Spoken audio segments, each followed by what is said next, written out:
Hoje nós temos um assunto muito importante para tratar com vocês. Hoje nós vamos falar de quê, Paula? Nós vamos falar sobre depressão, sobre ansiedade e sobre como você pode ajudar alguém que esteja sofrendo disso ou você mesmo esteja passando por isso. E muita gente atravessa o problema e às vezes não tem consciência de que está passando por uma doença. É um problema, gente. Nós temos que entender e conhecer um pouco mais sobre isso, tá bom? Eu vou passar para vocês hoje algumas opções de plantas que têm efeito antidepressivo reconhecido aí e que vocês podem ajudar muitas pessoas. Clicando no botão compartilhar, no botão curtir, marcando pessoas aí no Facebook e no Instagram, automaticamente você está fazendo essa mensagem chegar a muitas outras pessoas.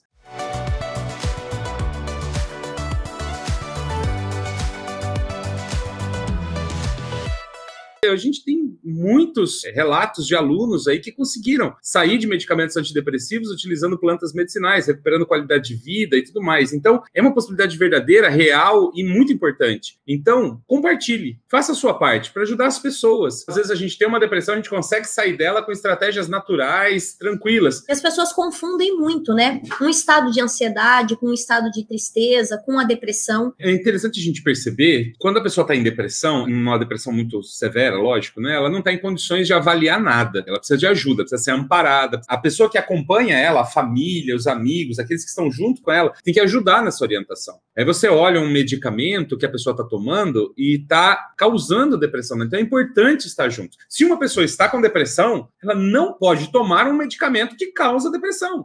É importante tomar muito cuidado nesse caso, tá?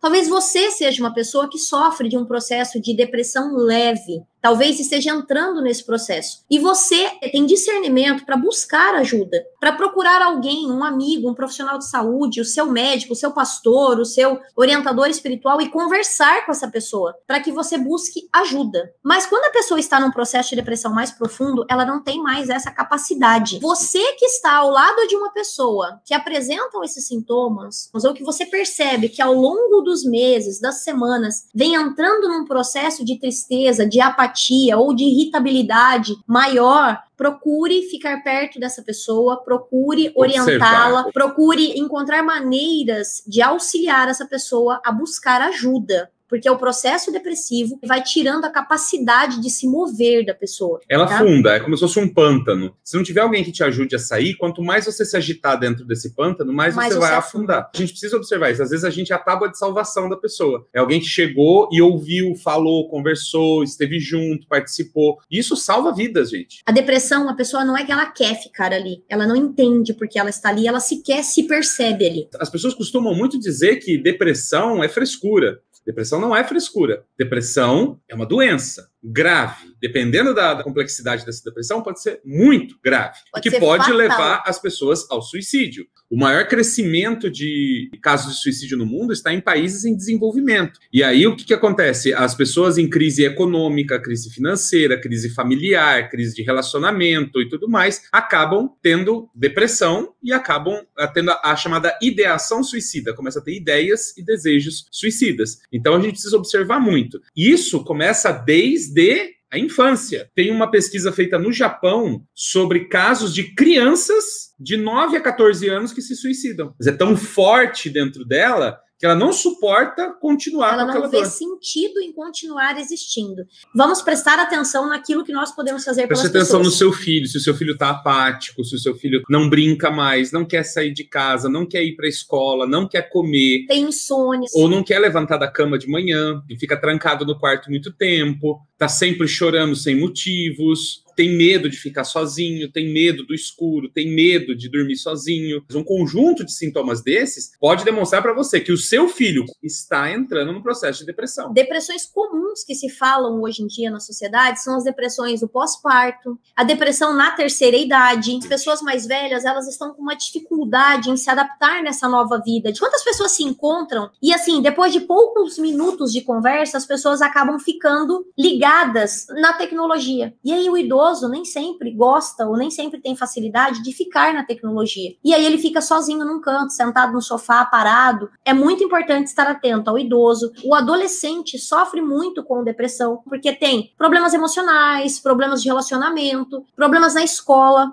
O índice de suicídio em jovens em idade escolar ou finalizando a idade escolar é gigantesco, porque os jovens se sentem perdidos, eles não sabem para onde ir ou o que fazer, e a cobrança da sociedade é muito grande sobre ele. Que profissão seguir, como se manter na vida, como arrumar um emprego, se distanciando da família, se distanciando dos amigos, entra num processo depressivo. Olhar para uma pessoa triste e dizer para ela, por que você tá assim? Sai daí, vai dar uma volta, vai tomar sol. Não é tão simples assim. Não é somente isso. Às vezes é necessário interferência mais enérgicas para que as coisas mudem. Os nossos hábitos de vida que nos adoecem ou nos curam. Se a gente observar, por exemplo, no caso de depressão, quais são os nossos hábitos que podem levar à depressão? Começa, por exemplo, com uma alta carga de trabalho ou alta exigência no trabalho. Às vezes é a pressão ali dentro, o que se reflete nos adolescentes, nas crianças também, a alta pressão na escola, o alto nível de estresse das pessoas em tudo na vida. A falta de vitamina B12, de vitamina B9, de vitamina D são a porta de entrada para a depressão. E aí, se eu olhar, vitamina B12, vitamina B9 vem da minha alimentação. Eu tenho que me alimentar bem para ter essas vitaminas no meu organismo. Hoje já tem estudos que criam estratégias para manejo da depressão baseados só em recuperar a vitamina. Quando faz o exame da pessoa e percebe que ela está com a vitamina baixa. Aí você repõe e você melhora. E é natural.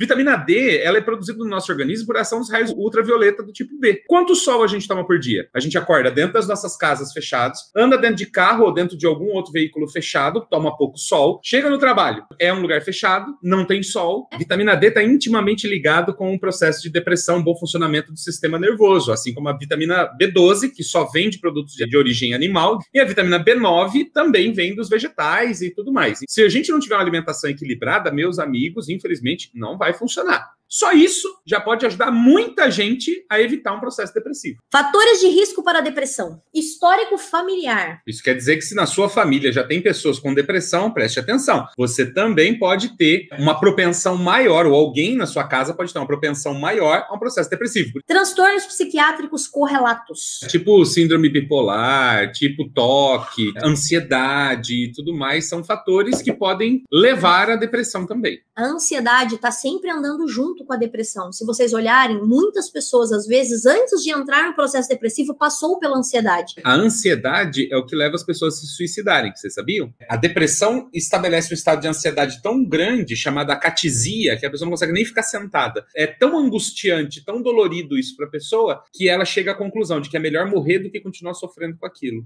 Estresse crônico. A alta demanda do trabalho, trabalha demais. Vive um relacionamento que não gosta. Que não é feliz. E falamos aqui a respeito do sono, né? Quando as pessoas falaram, eu sofro muito de insônia, não consigo dormir. E aí muita gente não dorme porque fica pensando no problema ou no que precisa fazer amanhã. Deixe o problema de amanhã para resolver amanhã, quando você acordar. O que acontece hoje? As pessoas ficam lá tristes uma semana porque, sei lá, alguém morreu, qualquer coisa. Não tá entrando em depressão. A pessoa só tá de luto. Então é importante avaliar se aquilo realmente é depressão ou não. Porque às vezes é transitório, às vezes é passageiro, às vezes é um momento que ela tá vivendo. E aí você consegue conduzir isso por um outro caminho sem necessidade de medicação química. Então isso é muito importante, essa compreensão do que realmente está acontecendo comigo. Às vezes não é depressão, gente. Doenças cardiovasculares, endócrinas, neurológicas, neoplasias e outras. Bom, neoplasia, gente, você tem câncer. Não tem jeito de ficar feliz com câncer, né? Uma pessoa que sofre de fibromialgia e sente dores constantes. Não fica bem. Baixa produção de testosterona, a baixa produção de hormônios da tireoide, tudo isso pode levar também ao estado depressivo. E aí, medicamento químico é uma coisa assim, que a gente fala muito aqui sobre os efeitos colaterais do medicamento, que você tem que estar consciente, tem que ler, tem que entender, ler a bula do seu medicamento. E muita gente hoje está sofrendo de depressão por efeito colateral do seu medicamento químico. Vou citar alguns aqui que nós pegamos para vocês, tá? Na classe dos beta-bloqueadores. Que é para pressão arterial elevada. Temos o atenolol, o carvedilol, o metoprolol, o propanolol. Nós temos os corticoides. O pessoal usa muito para processo inflamatório, alergia, choque anafilático, doenças autoimunes e coisa e tal. Metilprednisolona. Prednisona, hidrocortisona, triancinolona, benzodiazepinas. Isso, que são os anti-ansiedade. Para insônia, relaxar a musculatura, alprazolam, diazepam, lorazepam, flurazepam. Todos esses medicamentos também causam depressão. Antiparkinsonianos. É para quem tem mal de Parkinson. A levodopa. Remédios estimulantes. Metilfenidato, Modafinila. Anticonvulsivante, para quem tem aí epilepsia, convulsões. Carbamazepina, gabapentina, lamotrigina, pregabalina. Aí vem os inibidores da produção de ácidos. Aquilo quando você tem gastrite, você toma. Sabe o queridinho daquelas pessoas que gostam de comer, beber o que não devia e depois fica aquela coisa...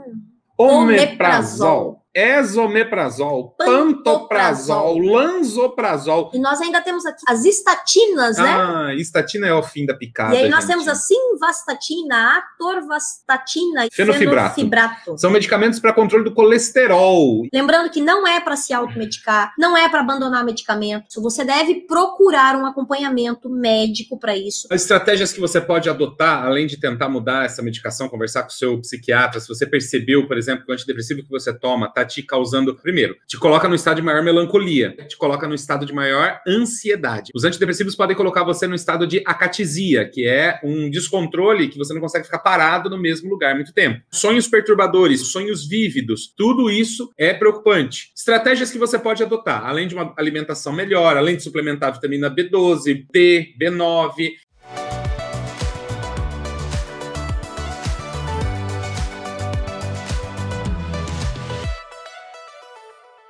além de tudo isso que a gente já falou aqui, você pode buscar técnicas complementares. É o caso, por exemplo, de você usar aromaterapia. Fantástico. Utilizando os óleos essenciais para mudar as conexões neuroquímicas no cérebro, melhorar o sono, tratar a ansiedade, mais alegria, tudo isso é possível com os óleos essenciais. Procure um aromaterapeuta que vai te acompanhar. A acupuntura já tem vários estudos científicos que demonstram que a auriculoterapia, que são os pontos de acupuntura na orelha, são muito eficientes em tratar a ansiedade e depressão, além de outras técnicas como florais, reiki, meditação, yoga, tai chi, que tem aí a sua funcionalidade no manejo da depressão e da ansiedade.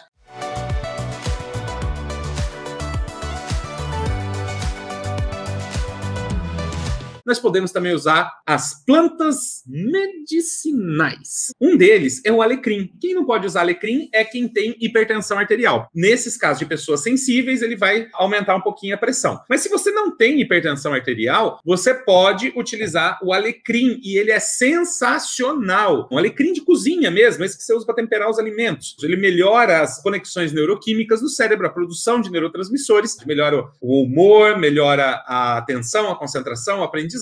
Associado com o alecrim, eu gosto muito da aroeira salsa. As pessoas plantam nas calçadas. Ela foi testada em comparação com fluoxetina, amitriptilina e outros antidepressivos, e o resultado dela foi tão bom quanto desses medicamentos. A aroeira salsa ainda controla a pressão arterial e tem mais um monte de ações benéficas para o seu organismo, e você pode utilizar junto com o alecrim. É a minha dica de ouro para quem está com a depressão leve e moderada. Agora, você vai me dizer assim, Daniel, mas eu não posso tomar alecrim porque eu tenho pressão arterial alta. Se você não pode tomar o alecrim, tome sálvia. Ela não sobe a pressão arterial. Também tem um super efeito antidepressivo e ela ainda melhora a memória, a cognição, aprendizado, concentração e trata Alzheimer. Quem não pode tomar sálvia? Quem tem epilepsia ou crises convulsivas. E crianças menores de 12 anos não podem tomar sálvia. E ainda, falando em depressão, a gente tem algumas plantas também que, por exemplo, você pode utilizar e que estão na farmácia de manipulação. É o caso da Griffonia simplicifolia. Olha, você encontra em farmácias de manipulação na forma de cápsulas com extrato seco padronizado. A dosagem adequada para o seu caso vai ser determinada pelo seu terapeuta ou você pode conversar com o farmacêutico responsável. Ele tem total condições de dizer para você qual é a dosagem adequada no seu caso específico. A outra planta que tem na farmácia de manipulação também, que você pode recorrer, é a Mucuna pruriens. Dentro da sua produção, ele tem levodopa. E a levodopa produz o que no nosso organismo? Produz dopamina. E dopamina deixa você mais desperto, mais alegre, mais feliz e dá mais coordenação motora. Então, se você juntar a Griffonia com a mucuna preta na mesma cápsula, você vai ter um resultado sensacional. Se você toma algum outro medicamento químico antidepressivo, cuidado com a interação medicamentosa. O que significa? Significa que você tem uma planta que tem o mesmo efeito do medicamento. É como se você estivesse tomando um medicamento 2 vezes. Então, cuidado. O que eu faço então, Daniel? Eu paro com o meu antidepressivo? Não, você tem que fazer fazer o desmame. E aí é o seu terapeuta ou o seu médico que vai ter que acompanhar o seu desmame. Uma redução progressiva do medicamento químico e uma entrada progressiva das plantas medicinais. Eu espero que essas informações que a gente passou aqui para vocês tenham sido úteis, esclarecedoras, que possam ajudar de alguma forma realmente no manejo da depressão, que é uma das causas maiores do suicídio hoje em dia. E atente para as pessoas à sua volta. Olhe para as pessoas, para os seus filhos, seus amigos, seus colegas de trabalho. É muito importante nós estar presente para as pessoas que você ama. Tá?